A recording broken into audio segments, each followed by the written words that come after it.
Hello दोस्तों, मेरा नाम है अजय सिंह और स्वागत है आप सभी का हमारे YouTube channel Shri education platform में। दोस्तों, हम यहाँ पर कर रहे हैं केमिस्ट्री का classifications of element and periodicity in properties, यानी तत्वों का वर्गीकरण और उनकी आवर्त सारणी में आवर्तीता के बारे में हम क्या कर रहे हैं, डिस्कस कर रहे हैं। ठीक है दोस्तों, इससे पहले हमने कुछ S block, P block and D and F block के बारे में, कुछ फैक्ट्स के बारे में क्या क्या था बेटा डिस्कस किया था। उससे प्रीवियस वीडियो में हमने new modern periodic table and some important rules के बारे में क्या किया था, डिस्कस किया था। आज हम डिस्कस करने वाले हैं बेटा metals and non metals. Metals क्या होते हैं, नॉन मेटल्स क्या होते हैं। जनरली सबसे पहले हम डिस्कस करते हैं बेटा मेटल्स की। तो मेटल्स जो होते हैं, जनरली जो मेटल्स होते हैं वो क्या होते हैं, सॉलिड होते हैं। क्या होते हैं बेटा, सॉलिड होते हैं। लेकिन जो नॉन मेटल्स होते हैं वो सॉलिड भी होते हैं, गैस भी होते हैं और क्या होते हैं, आपके लिक्विड भी होते हैं। क्लियर है। मेटल्स जो आपके होते हैं वो क्या होते हैं बेटा, डक्टाइल होते हैं, यानी मेटेलिक होते हैं, यानी ये तन्य होते हैं, आघातवर्धीय भी होते हैं। लेकिन जो आपके क्या होते हैं, नॉन मेटल होते हैं बेटा, वो क्या होते हैं, भंगुर होते हैं। ठीक है, मतलब तन्यता का मतलब क्या है कि उन्हें हम क्या कर सकते हैं, तार में क्या कर सकते हैं, खींच सकते हैं। और आपको पता होना चाहिए कि एक ग्राम जो सोने से हम, यानी 1 ग्राम जो आपका क्या है, गोल्ड है, उससे 2 किलोमीटर लंबी हम क्या बना सकते हैं, एक वायर बना सकते हैं। इतनी ज्यादा गोल्ड की क्या होती है, तन्यता होती है। ठीक है, आघातवर्धीय का मतलब है इन्हें पीट कर हम ऐसी चादर में इन्हें क्या कर सकते हैं, फैला सकते हैं। लेकिन जो आपके क्या होते हैं, नॉन मेटल होते हैं, ना तो ये तन्य होते हैं, ना क्या होते हैं, आघातवर्धीय यानी डक्टाइल नहीं होते हैं। क्लियर है। ये सिर्फ और सिर्फ क्या होते हैं, भंगुर होते हैं। मतलब जब इन्हें पीटा जाता है तो ये इनका चूर्ण बन जाता है बेटा। क्या बन जाता है, चूर्ण बन जाता है। क्लियर है। जो मेटल्स होते हैं, 2 प्रॉपर्टीज के बारे में हमने डिस्कस किया। मेटल्स जो होते हैं वो जनरली क्या होते हैं, सॉलिड होते हैं। सॉलिड मतलब ये क्या होते हैं बेटा, ठोस होते हैं। जो नॉन मेटल होते हैं वो क्या होते हैं बेटा, गैस होते हैं, सॉलिड होते हैं एंड क्या होते हैं बेटा, लिक्विड होते हैं। ठीक है भाई। मेटल की सेकंड प्रॉपर्टीज क्या है कि ये तन्य होते हैं और ये क्या होते हैं बेटा, आघातवर्धनीय होते हैं। आघात क्या होते हैं बेटा, वर्धनीय होते हैं, डक्टाइल होते हैं। और जो आपके ये होते हैं, ये क्या होते हैं बेटा, भंगुर होते हैं। क्या होते हैं बेटा, भंगुर होते हैं। मतलब अगर पत्थर से या किसी हथौड़े से इन्हें पीटा जाता है तो इनका क्या बन जाता है, चूर्ण बन जाता है। क्लियर है भाई। मेटल जो रहते हैं जनरली इनकी इलेक्ट्रोनेगेटिविटी बहुत ज्यादा क्या रहती है, कम रहती है। मतलब ये हमेशा इलेक्ट्रॉन क्या करते हैं बेटा, डोनेट करते हैं या इलेक्ट्रॉन देते हैं। जो नॉन मेटल्स होते हैं वो, उनकी जो इलेक्ट्रोनेगेटिविटी होती है बेटा, जनरली क्या होती है, हाई होती है। और ये इलेक्ट्रॉन क्या करते हैं बेटा, एक्सेप्टर होते हैं। क्लियर है भाई। अब थर्ड पॉइंट, इनकी जो क्या होती है, आयनाइजेशन एंथैल्पी होती है। आयनाइजेशन एंथैल्पी मतलब आयनन जो इनकी क्या होती है बेटा, एंथैल्पी होती है, वो बहुत ज्यादा क्या रहती है बेटा, कम रहती है। बहुत ज्यादा क्या रहती है, कम रहती है। इनकी जो आपकी क्या रहती है, इलेक्ट्रॉन गेन एंथैल्पी, यानी इलेक्ट्रॉन लब्धि एंथैल्पी।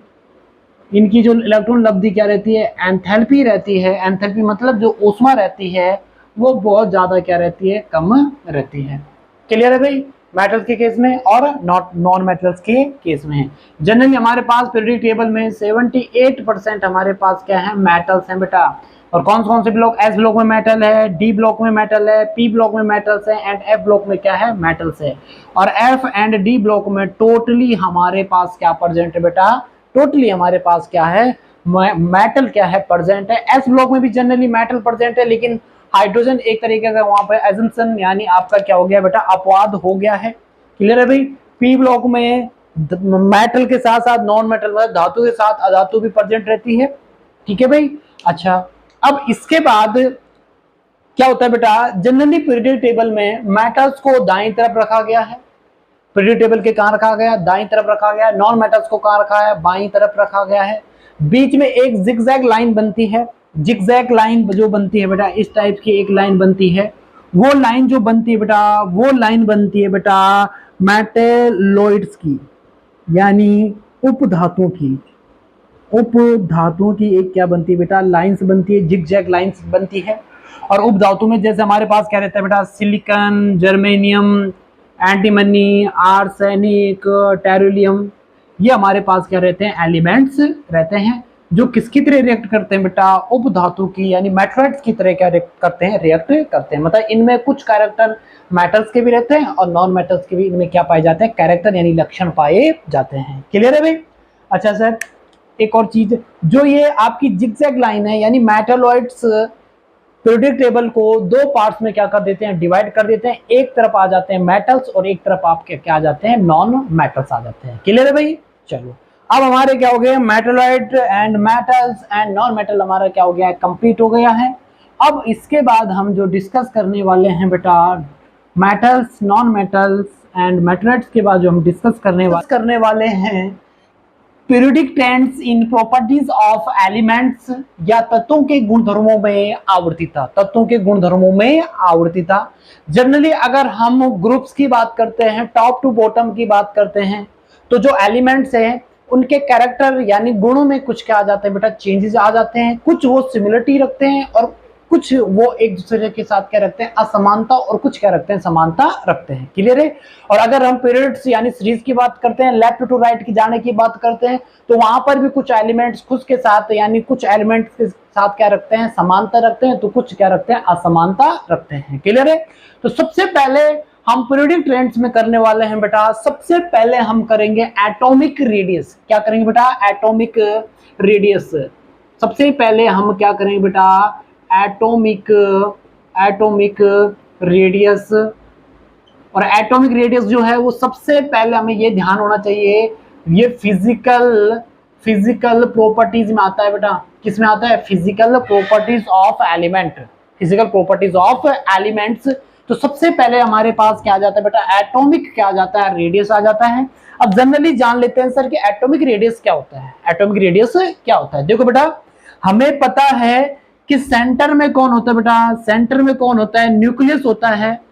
और न्यूक्लियस के सराउंडिंग में कौन चक्कर लगाते हैं, सर्कुलर मोशन यानी पाथ में क्या करते हैं बेटा, चक्कर लगाते हैं। तो कौन लगाते हैं, इलेक्ट्रॉन्स क्या लगाते हैं, चक्कर लगाते हैं। ठीक है?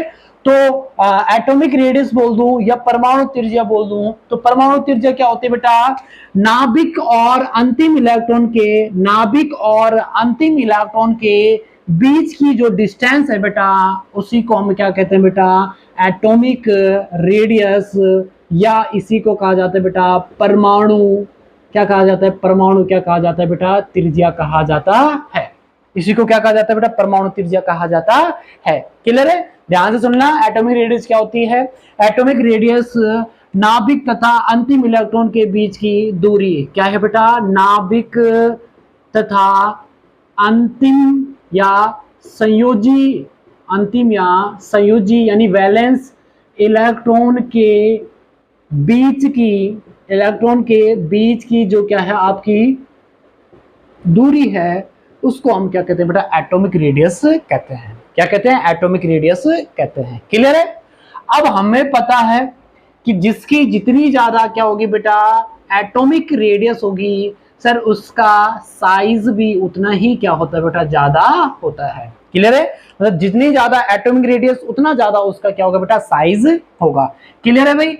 अब इसमें एक और चीज याद रखना कि अगर मान लो, अगर हम पीरियड्स की बात करते हैं, आवर्त की बात करते हैं, तो जब हम लेफ्ट टू राइट जाते हैं, जब हम लेफ्ट टू कहाँ जाते हैं बेटा, राइट जाते हैं, यानी हाइड्रोजन से किसकी तरफ जाते हैं, हीलियम की तरफ जाते हैं, तो जो आपका एटॉमिक रेडियस है या जो आपका क्या है बेटा, साइज है, वो क्या होता जाता है बेटा, डिक्रीज होता जाता है।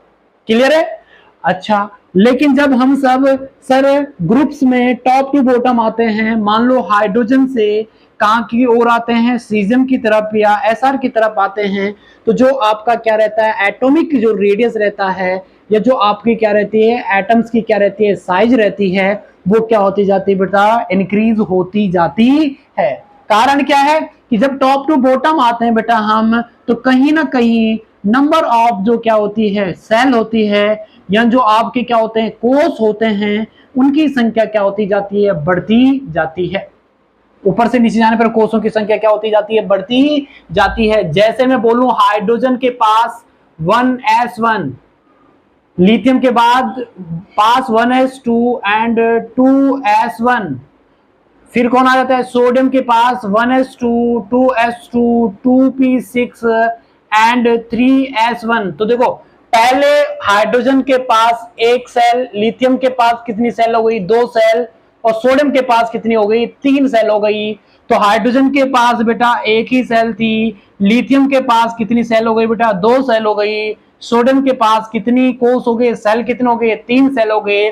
तो यहां से पहले हाइड्रोजन के केस में न्यूक्लियस से लास्ट इलेक्ट्रॉन के बीच की जो डिस्टेंस है वो क्या है, ज्यादा है, और लिथियम के केस में देखें और ज्यादा है, और आपका देखें सोडियम के केस में जो डिस्टेंस है यानी जो रेडियस है या क्या है परमाणु त्रिज्या है वो बहुत ज्यादा क्या हो जाती है, अधिक हो जाती है। तो आप बताओगे कि ग्रुप में अगर एटॉमिक रेडियस इंक्रीज हो रही है तो उसका जो कॉजेज यानी जो कारण है वो आपका क्या है, नंबर ऑफ सेल का क्या होना है, इंक्रीज होना है। क्लियर है। लेकिन सर अगर हम सीरीज की बात करते हैं, पीरियड्स की बात करते हैं, तो वहां पर साइज क्या हो रहा है, लगातार डिक्रीज हो रहा है, साइज डिक्रीज हो रहा है। तो उसके पीछे क्या कारण है, तो ध्यान से याद रखना कि जब सर हम लेफ्ट टू राइट जाते हैं तो number of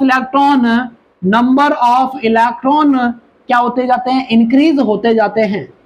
number of electron क्या होते जाते हैं, इंक्रीज होते जाते हैं। अगर नंबर ऑफ इलेक्ट्रॉन इंक्रीज हो रहे हैं बेटा तो नंबर ऑफ प्रोटॉन भी क्या होते जाते हैं, इंक्रीज होते जाते हैं। यानी अगर नेगेटिव चार्ज इंक्रीज हो रहा है तो पॉजिटिव चार्ज भी न्यूक्लियस का क्या होता जाता है, इंक्रीज होता जाता है। और जितने ज्यादा पॉजिटिव जितने ज्यादा नेगेटिव तो उनके बीच में अट्रैक्शन क्या होता जाता है, उतना ही ज्यादा होता जाता है। क्लियर दोस्तों। यानी एक एग्जांपल समझ लेते हैं, बोरॉन के लास्ट वैलेंस सेल में 3 इलेक्ट्रॉन्स और क्लोरीन के या आपके फ्लोरीन के लास्ट वैलेंस सेल में कितने इलेक्ट्रॉन है बेटा, 7 इलेक्ट्रॉन्स हैं। कितने हैं, 7 इलेक्ट्रॉन्स है। तो 7 अगर इलेक्ट्रॉन हैं तो 7 इसके पास क्या होंगे बेटा, पॉजिटिव चार्ज यानी प्रोटॉन भी होंगे। और इसके पास अगर 3 इलेक्ट्रॉन्स यानी नेगेटिव चार्ज है तो इसके पास प्रोटॉन भी कितने होंगे, 3 हो जाएंगे। तो जितने ज्यादा प्रोटॉन और जितने ज्यादा इलेक्ट्रॉन तो सर आकर्षण ही उतना क्या रहता है, ज्यादा रहता है। आकर्षण रहेगा, मान लो रेडियस पहले इतनी थी, त्रिज्या इतनी थी, आकर्षण ज्यादा है तो रेडियस यानी त्रिज्या यानी इलेक्ट्रॉन नाभिक के पास जाएंगे और त्रिज्या क्या होती जाती है, कम होती जाती है। क्लियर है। तो ध्यान से याद रखना, एटॉमिक रेडियस क्या होता है, लास्ट इलेक्ट्रॉन और न्यूक्लियस के बीच की डिस्टेंस, वो क्या हो गई, एटॉमिक रेडियस। और एटॉमिक रेडियस सीधा डायरेक्टली प्रोपोर्शनल होता है बेटा किसके, साइज के। जितना ज्यादा एटॉमिक रेडियस उतना ही ज्यादा उसका क्या होता है, साइज होता है। सेकेंड पॉइंट कि सर जब हम टॉप टू बॉटम जाते हैं किसी ग्रुप्स में तो एटॉमिक रेडियस इंक्रीज होती है क्योंकि नंबर ऑफ सेल क्या होते हैं, इंक्रीज होते हैं। लेकिन लेफ्ट टू राइट जाने पर एटॉमिक साइज डिक्रीज होता है। क्यों, नंबर ऑफ इलेक्ट्रॉन भी बढ़ते हैं, नंबर ऑफ प्रोटॉन भी बढ़ते हैं, और उन दोनों के बीच में अट्रैक्शन भी क्या होता जाता है, बढ़ता जाता है। क्लियर है भाई। ये तो हो गया हमारा क्या बेटा, एटॉमिक रेडियस। अब एटॉमिक रेडियस के अंदर एक छोटी सी एक और टॉपिक आ जाती है, कोवेलेंट रेडियस।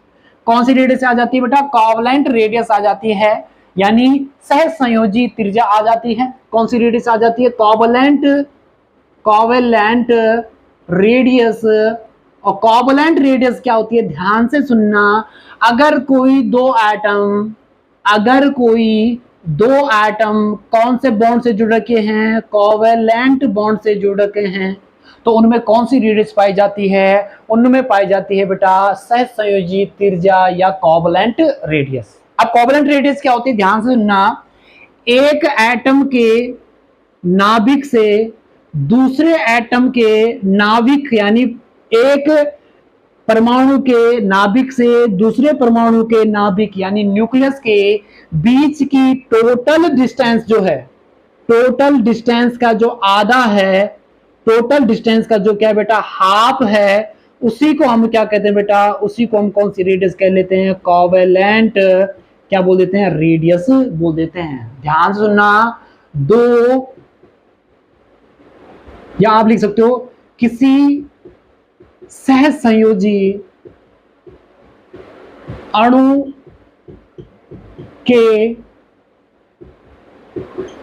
परमाणुओं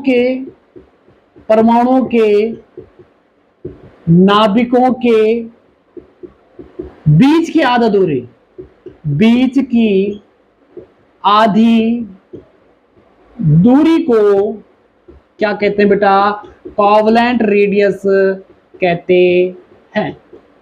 क्या कहते हैं, कोवलेंट रेडियस कहते हैं। तो इसी के साथ हमारा कोवलेंट रेडियस भी क्या हो जाता है बेटा, कंप्लीट हो जाता है। कोवलेंट रेडियस के बाद हम करेंगे बेटा मेटेलिक रेडियस। कौन सी रेडियस करेंगे बेटा, मेटेलिक रेडियस। क्लियर है भाई। तो अगला हमारे पास है बेटा, पहला हो गया एटॉमिक रेडियस और सेकंड है बेटा हमारे पास कौन सा बेटा, मेटेलिक रेडियस। मेटेलिक रेडियस यानी धात्विक त्रिज्या। धात्विक त्रिज्या, तो देखो धात्विक जो त्रिज्या होती है बेटा जनरली हम किस में देखते हैं, मेटल्स में देखते हैं। जो मेटल जिनमें क्या पाया जाता है, धातु धातु आकर्षण पाया जाता है, या उन अणुओं में देखा जाता है जिनमें क्या पाया जाता है, धातु धातु क्या पाया जाता है, आकर्षण पाया जाता है। क्लियर है भाई। इसी दो धातुओं के, जैसे मान लो ये सोडियम है बेटा और ये इसका दूसरा सोडियम है, दो सोडियम जो आपके क्या है, मेटल्स है यानी धातु है, उनके नाभिकों के बीच की आधी दूरी, नाभिकों के बीच की आधी दूरी को हम क्या बोल देते हैं बेटा, मेटेलिक क्या बोल देते हैं, रेडियस बोल देते हैं। ध्यान से सुनना, धातुओं के नाभिकों के बीच की जो इंटर न्यूक्लियर डिस्टेंस होती है यानी अंतर नाभिकीय जो दूरी होती है, अंतर नाभिकीय दूरी के आधे को हम क्या बोलते हैं बेटा, मेटेलिक क्या बोलते हैं, रेडियस बोलते हैं। क्या बोलते हैं बेटा, मेटेलिक क्या बोलते हैं, रेडियस बोलते हैं। क्लियर है। तो मेटेलिक रेडियस आपका क्या हो जाता है, यहाँ पे कंप्लीट हो जाता है। मेटेलिक रेडियस के बाद हम जो करने वाले हैं बेटा, वो आपका क्या आ जाता है हमारे पास, वांडर वाल्स रेडियस। कौन सा वाला आ जाता है, van der Waals radius. Van der Waals radius.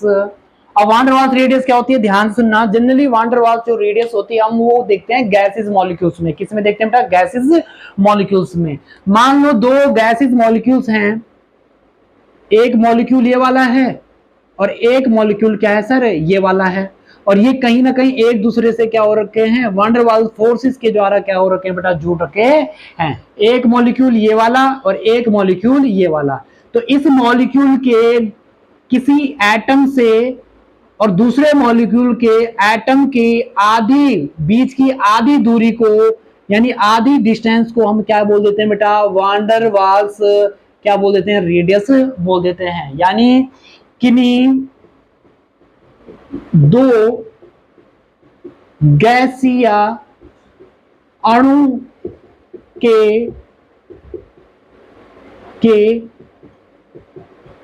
परमाणु के मध्य, परमाणुओं के मध्य की आधी दूरी को हम क्या बोल देते हैं, वांडर वाल्स क्या बोलते हैं, रेडियस बोल देते हैं। क्या बोलते हैं बेटा, वांडर वाल्स क्या बोल देते हैं, रेडियस बोल देते हैं। क्लियर है। वांडर वाल रेडियस हो गया। जनरली किसमें देखा जाता है, गैसेस मॉलिक्यूल में देखा जाता है। वांडर वाल्स रेडियस के बाद जो अब हमारा फोर्थ आने वाला है बेटा, वो है बेटा हमारा क्या, आयोनिक रेडियस। कौन सा radius, ionic radius. Ionic radius. Clear है भाई, क्या आने वाला है, आयोनिक रेडियस। अच्छा, जनरली आयोनिक रेडियस क्या होता है, किसी आयन में आयन हमारे पास कितने प्रकार के, दो प्रकार के, एक होता है धनात्मक और एक कौन सा होता है, ऋणात्मक। किन्हीं आयन में या किसी आयन में लास्ट इलेक्ट्रॉन्स और न्यूक्लियस के बीच की जो डिस्टेंस है उसी को हम क्या कहते हैं बेटा, आयोनिक रेडियस कहते हैं। क्लियर है। ये थ्योरी लिखने की जरूरत नहीं है, वैसे इसमें लिख लेना हो तो आप लिख सकते हो कि ये किस में देखी जाएगी, आयंस में देखी जाएगी। किसी आयंस में न्यूक्लियस एंड यानी नाभिक और लास्ट इलेक्ट्रॉन के बीच की जो डिस्टेंस होती है उसे हम क्या कहते हैं बेटा, आयनिक क्या बोलते हैं, रेडियस कहते हैं। क्लियर है। अब आयनिक रेडियस जो होता है, हमें पता है आयंस दो टाइप्स के होते हैं, एक होता है पॉजिटिव आयंस और एक कौन सा होता है बेटा, नेगेटिव आयंस होता है। पॉजिटिव आयन वाले की जो रेडियस होती है सर, वो क्या हो जाती है, कम हो जाती है। यानी पॉजिटिव वाले की जो रेडियस है वो क्या हो जाती है, कम हो जाती है। क्यों, अगर मैं बोलूं बेटा मेरे पास एक सोडियम पॉजिटिव है और एक मेरे पास Cl नेगेटिव है, तो सोडियम पॉजिटिव की रेडियस या आपके आयनिक रेडियस जो सोडियम की होगी वो क्या हो जाती है, कम हो जाती है। लेकिन क्लोरीन की रेडियस क्या हो जाती है, बढ़ जाती है। इसमें क्या कारण होता है कि सोडियम की या पॉजिटिव आयन की जो क्या रहती है बेटा, आणविक रेडियस रहती है वो कम क्या होती है बेटा, वो कम होती है,